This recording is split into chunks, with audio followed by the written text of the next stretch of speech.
there, Dr. Lepora here. Excited to continue our conversation on diversity, equity, and inclusion.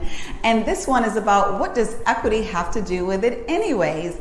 And the reason why I decided to create this message is because there are many leaders reaching out asking me, what is equity?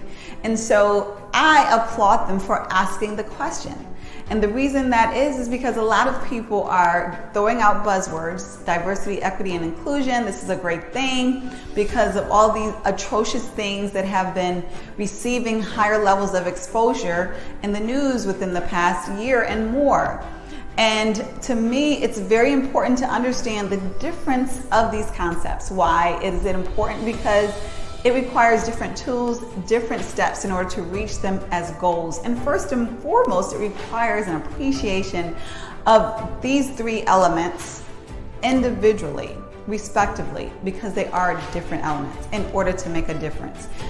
Awareness is that first phase, as we know, in any healthy transformation. And appreciation is that second phase. So if people are not aware regarding what it is, they cannot appreciate it. And if they can't appreciate it, well, they really can't do anything about it in an intentional way. So let's just talk about the different definitions of all three and not just equity to provide clarity. So diversity is pretty much a diverse number being the operative word of people, of elements within your organization, within your environment. So diversity is purely talking about numbers. So whether you have, for example, 10% African American or 20% Indian or 5% Native American or whatever diverse category you want to use, we're talking about numbers when we're talking about diversity. So when you're talking about increasing diversity within your organization, you're talking about increasing the variety numerically of these respective represented groups. And sometimes within diversity, of course, organizations want to specifically target certain groups in order to expand that number within the organization. Why do they do that? For various reasons. For one, because it may more so reflect their customer base. It may be the area of representation that is specifically lacking within their organization. However, essentially and fundamentally, diversity means those numbers that are represented within your organization of these variety of categories that are represented from the majority as well as those of the minority. Now let's get into inclusion, because inclusion is probably a more commonly understood definition as well, similar to diversity. Now inclusion is talking about being inclusive within your organization. So when we hear inclusion now, what we are assuming is that inclusion is talking about being inclusive of everyone. And what does that mean? When you have an inclusive environment, it is a welcoming environment. It is not only a welcoming inside the door of your organization, it's a welcoming environment inside of the respective areas of your organization. So that means input into financial decision making. That means at the lunch tables, for example, it's a welcoming environment.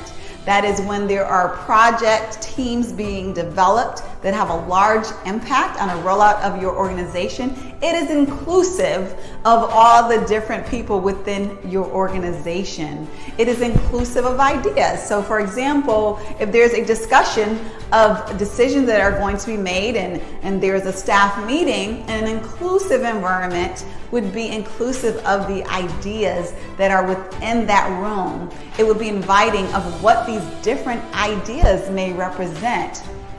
So an inclusive environment is one that is warm. It's one that is connected. So it's one that is opposite of what you would think of when you would think of a very cliquish environment, you know, where everyone has their little segments, little corners, and you really cannot penetrate those barriers, those barricades within each clique. An inclusive environment is one that is more collaborative, where people are welcome and warm toward each other. It's a very specific culture, and you know it when you see it. And it's not one that typically happens without intention, because it is one that is intentionally going to make an effort to be inclusive of all those people who are different. And it makes it counterintuitive to our instinct oftentimes to categorize ourselves. So that is the essence of what inclusion is and what it looks like. So now let's talk about equity. And when I get into equity, I want to start off by saying what it is not. And I think this is very important because equity sounds like equality, and obviously there are similarities there, but it is a very specific difference that exists. So with equality, we are talking about people being equal, obviously, people being treated equally. So for example, in kindergarten, oftentimes when we have children, we want to make sure if we give one kid a banana, the other one gets a banana. That is equality. Moving up, fast forwarding to a more adult scenario, if we have two project managers, we want to ensure that they are paid equally for doing the same work. That is dealing with equality, a very important component, a very important concept and component of equity. Equity is taking it another step. What equity is saying specifically is that in order for us to ensure equality within our environment, we have to make equitable efforts. So what does that mean?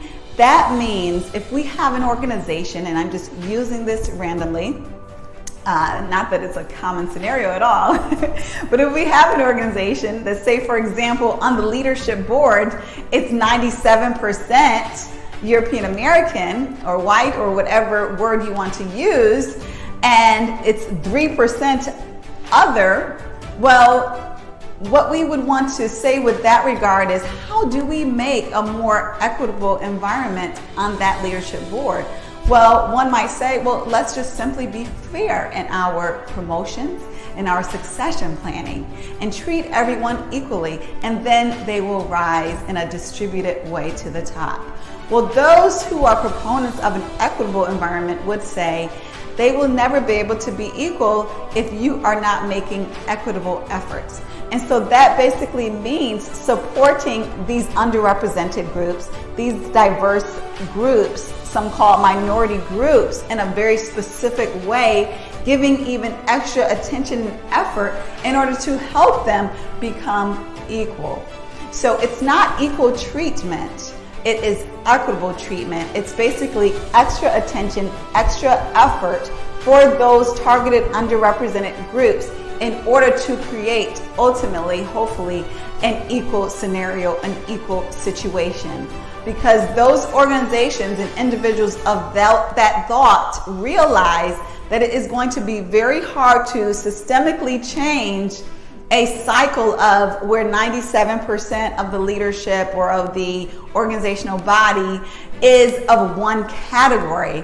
And in order to expedite that, or to even make it realistic, they put into place efforts that increase equity, that make it more equitable. What can those efforts look like? How can they manifest? Well, they can look like sponsorship programs where there are specific executive sponsors who are assigned to specific underrepresented groups. Mentors, which are very similar to sponsors. It can look like leadership programs that are specifically targeting underrepresented groups. It can look like slates that are ensuring an ample, abundant level of diversity in order to ensure that representation on specific levels. But what it definitely is it's very intentional, and it is an effort, the opposite of equal, in order to get the outcome of equal, or something that makes more sense, that is more evenly distributed with regard to whatever your population and or goals are. I hope this helps. If you have any questions, feel free to reach out, because I love to discuss this. And please do share it with anyone who you believe would benefit from this information. And of course, have a wonderful day.